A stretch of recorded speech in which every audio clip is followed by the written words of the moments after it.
Hello, folks, and welcome to Counseling 5273 Couple and Marital Therapy. My name is Dr. Paul Mayoni, and I'm very pleased to be your instructor for this course. I have been teaching this course for a number of years at Capella, and it is one of my favorites. I think you're going to get a lot out of this course. And as you may have noticed, for a marriage and family therapy program, which is typical, there are not a lot of courses in marriage or couples. So this is one of the primary classes where you will get a lot of clinical information with respect to couples and working with couples in a therapeutic capacity. I think there are lots of different approaches to therapy that we're going to talk about. We're going to talk about various clinical models that have been applied to couples. I think it's important that we begin to distinguish between what I call a deficit or pathological model of therapy, which is basically a model of therapy where the role of the therapist is an expert who brings expert information to the clinical setting, and clients are typically looked at as having some sort of deficit or lack or are pathological in some way. And in many respects, this is the mainstream mental health model borrowed from the medical industry. And so much of mental health is immersed in pathology and deficit talk with respect to clients. And so when we take a model like cognitive behavioral therapy, which many clinicians are fond of, when we take a look at some of the assumptions of an approach like that, we see that it does put the therapist in the role of the expert, consulting with clients who are seen as having dysfunctional thoughts and behaviors. I'm not picking on CBT, just using that as an example. The brilliance of family therapy and the brilliance of the early pioneers of family therapy was to see mental health symptoms in a more relational or systemic context.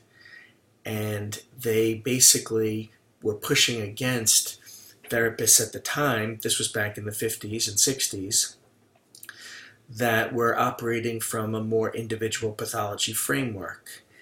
And so you're part of a tradition in MFT of pioneers that were pushing different ideas with respect to how we as therapists can participate with clients in ways that don't necessarily have to buy into the nature of people as being bad or the nature of clients as being pathological. And we'll have lots more to say about this subject. But we'll contrast deficit models of therapy. And again, a deficit model is any approach that says that the clients are lacking, full of a deficit or a pathology like in the DSM. And we contrast that with what I would call a strength-based approach, which is not just a positive spin or a more positive name, but when we practice from a strength-based orientation, it is really a revisioning of how we see our role as therapists and how we see clients and the presenting problems that they bring to us. And it's almost like retraining your brain to think differently, because we've all been raised in a culture where when you go to therapy, you consult an expert to get help getting fixed or changed in some way. And so we're going to look at some of those assumptions, especially when we talk about approaches to therapy that are not pathological, that privilege the client's worldview and belief system, that don't put the therapist in the role of a teacher or coach or educator, but rather a participant in a conversation where we can help create a context for people to have an experience of themselves and their problems differently. So we're using ourselves in different ways rather than playing the expert when we talk about a more strength-based approach. Now, there's a lot of subtlety to doing strength-based therapies, and strength-based is sort of a generic overall catch-all term for more specific approaches to therapy like narrative, collaborative therapy, or solution-focused therapy. So more to say to that, but I think it's important that in this course you understand the distinction between a deficit model and a strength-based model of therapy. I also think it's important that we begin to push against the idea that you apply the model of therapy much like a medicine based on the client presentation. That too is medical model thinking, and many of us come to this field with that idea that depending on the clients, we'll choose the model that best fits for them. There's a lot of logic to that, but I would encourage you to challenge that idea and think more about some basic fundamental assumptions of the therapeutic context, like what is our role as a therapist? Are clients healthy or pathological in some way? What is an intervention? What do we see as the role of questions and statements in therapy? What is the role of language and belief systems? So if we can answer some of these more basic fundamental questions, I think it's a much more productive and fruitful conversation than what model do you use? Because you can talk to therapists that say they use the same model of therapy that actually do something very different from one another. So understanding more about the basic assumptions that they have about themselves as a therapist and the ideas that they hold about the therapeutic process and clients in particular, I think will tell you a lot more about the work that somebody does. So in addition to learning about different models of therapy that have been applied to couples work, there's also lots of special topics, areas that we tend to encounter in couples work: divorce, addiction, infidelity, domestic violence, to name a few. And we'll talk about some of the ethical responsibilities with some of these special topics and how to handle certain situations as they come up. So I think you're going to find that there's a lot of interesting discussion questions, and it should provide for some very lively discussions. A little about me. I've been teaching at Capella for over 10 years. I started as an adjunct. I've been in the core faculty capacity for about 8 years now. I divide my time between teaching and practice, and I have pretty much done that since I received my PhD about 20 years ago. So I've always had this sort of balance between teaching and clinical work. The first 12 years of my practice were pretty much a generic sort of marriage and family therapy practice where I saw a lot of individuals, couples, families with no real specialization. And then about 8 years, several events occurred that it made sense to reinvent my practice. We had a hurricane, our office had lots of damage, a person who had done all my insurance billing.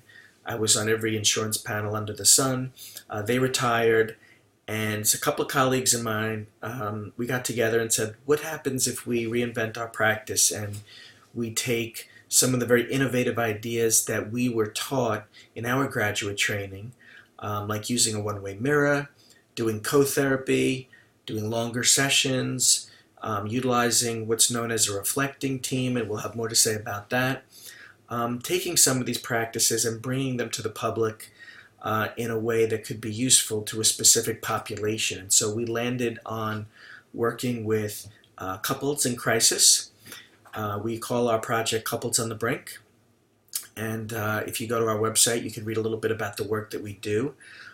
We have several intensive programs for couples that are hanging on by a thread, that are at least one of the people in the relationship is considering ending the relationship. And so we really see sort of the last-ditch effort couples that oftentimes have been to many of the therapists, and they're really looking for a different sort of intervention. Our Back from the Brink program, which is the most popular program, begins with 3 consecutive days where we meet with a couple, a co-therapy team, so myself and another therapist will meet with a couple for 4 hours. Day 1, 4 hours day 2, 4 hours day 3.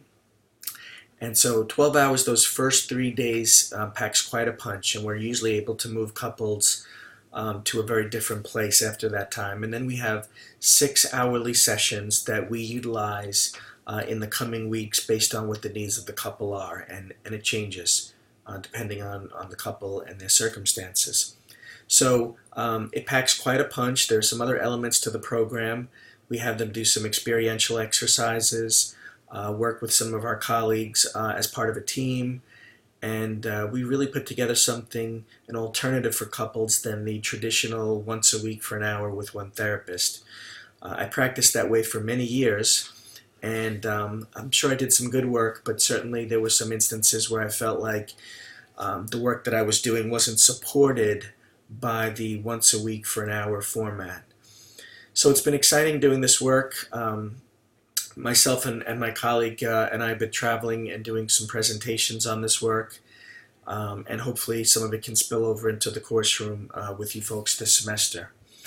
This is my family, my wife Angie, and my daughter Hannah, and my sons who do not look like it, but they are twins, Andrew and Vincent. So we live in South Florida. I'm originally from New York, and we live outside of Fort Lauderdale. And again, I'm very excited to teach this course. I think a good place to start would be the faculty expectations. Read through that, print out a copy, have that available. It goes through the times that discussions are due each week. Otherwise, when it comes to assignments, we'll go by the course room and the dates that are listed there.